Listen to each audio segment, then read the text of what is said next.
Alright guys, so today I'm going to be doing oil changes on both my vehicles actually. I'll do it in two separate videos so you don't gotta sit through both. Kind of go over some oil, some filters, just some stuff like that, stuff you'll need for it.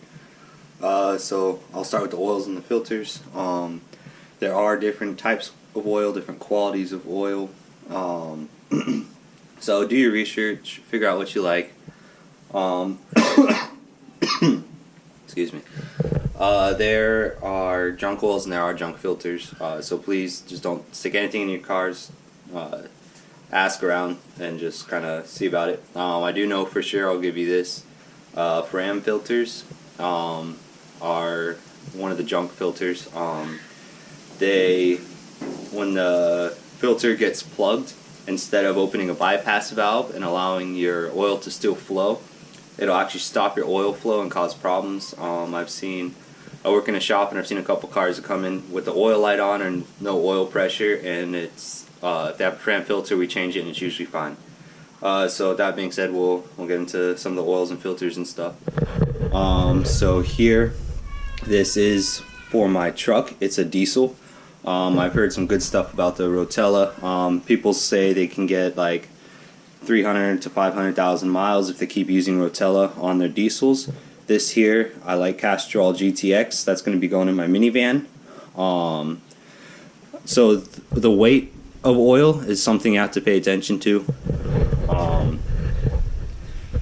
It'll say on your oil cap sometimes what weight oil you're supposed to have. You can ask the guys at O'Reilly's or AutoZone or wherever you go. They'll tell you. But you got to make sure you get the right oil in there. The weight of oil is how thick the oil actually is. So it's really important for oil pressure and to keep your engine running well. My diesel takes 1540, which is actually pretty normal for diesels. So that's why I'm using that in my truck. So each one of my vehicles takes a different filter. My truck filter is a regular style canister filter. I guess that's what I'm going to call it. Those are typical on a lot of things, and a lot of these newer cars actually have this style filter. It's an internal style filter. The newer cars are starting to come out with those. Those are difficult to find on the vehicles sometimes because they're black and plastic, like a lot of the stuff on the vehicles already are. So when I did the oil change on my minivan for the first time, it was the first time I've seen one of those. I had to hop on Google and see where to find it. But so that's the oil and the filters. You'll need something to dump the oil into. So I got this enclosed oil filter drain or oil drain pan. That's where I keep all my oil. O'Reilly's, some of them will actually take your recycled oil, so that's nice because you can take it to them without spilling it. And you'll need a oil filter socket. This is for my truck. Each size varies. There's different size filters. That's not the only size, so you'll have to figure out which size you need for that. And this type of filter takes a large socket. I think they usually they can come up to 32 millimeters. But anyway, so that's what you'll need. That's the basics for doing it. So we'll get into it. Alright, so I'm on to the minivan now. So again, the oil pan is usually the lowest point on the engine. This one takes a 13 millimeter socket to get off. It's a bolt on the back of the oil pan. Oh, if I can get on it here.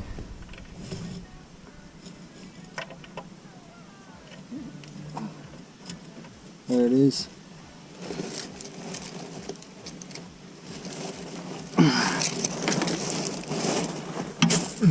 All right, broke loose.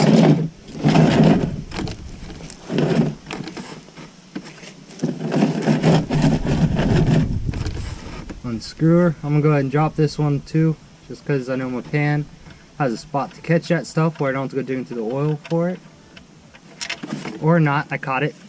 So that's what the drain plug looks like. Let the oil drain out of here. Now on cars and like Subarus and stuff, got the transmission pan over here on the other side. You got to be careful which one you pull. You got to pay attention. Because if you pull out transmission one, you're going to have to refill the transmission fluid. And on something like this one, it's impossible because it's a closed system.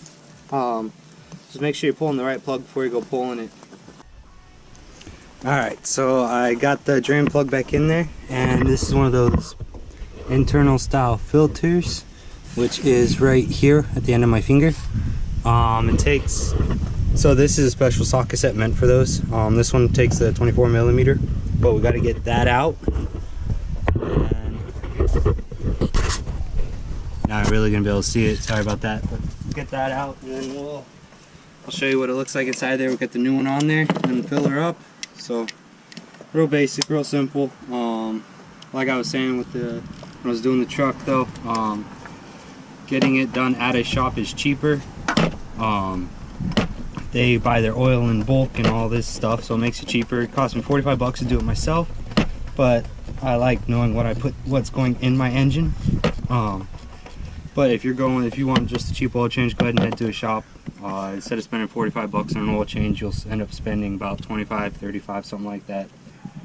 I use full synthetic on my minivan, which allows me to get more miles out of each oil change. Instead of getting 3,000, I can get 5,000 on my oil changes.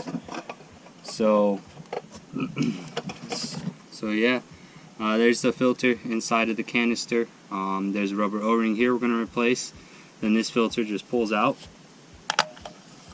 and you pop the new one back in that spot and put it back on, and then you're down to just having to fill it up. Alright, so I got the oil filter back in.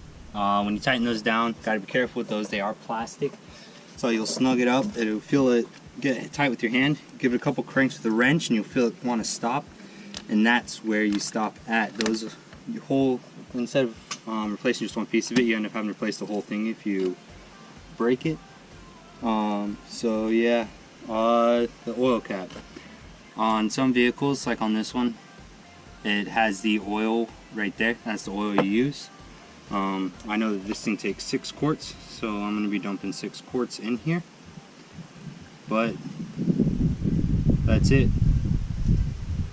Plain, simple, and easy. And on this, I go 5,000 miles between oil changes because I buy full synthetic oil for this. I buy the Castrol GTX for this van because I've heard very good things about it. I've heard people saying they can get like close to 300,000 miles using the Castrol full synthetic oils, so that's why I use that. I want this van to last a while. So yeah, that's it. That's it for this one. See you guys in another video. Quick note, I forgot to mention it again. It should go without saying, but I've heard stories. When you're filling these up, you don't fill it up till it comes out the oil fill hole. You have it way too full and you will destroy your engine if you start it like that. So once I get my oil in here, I'll show you how to check it. You pull the dipstick, there's hash marks on it, and that's how you know you're good. I know this takes 6 quarts, so I don't really need to check it, but I'm going to do it just for you guys. But yeah, you can check all this stuff at O'Reilly's. They can tell you can check on the internet, but you can't trust everything you see on the internet, you know. But get the dipstick cleaned off, stick it back in there.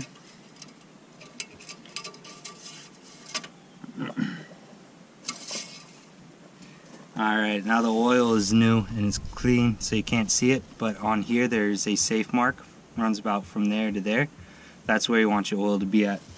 So what you do is you start the car, let it run for, I don't know, about 30 seconds or so, and you pull that dipstick and check it and make sure it's between those marks.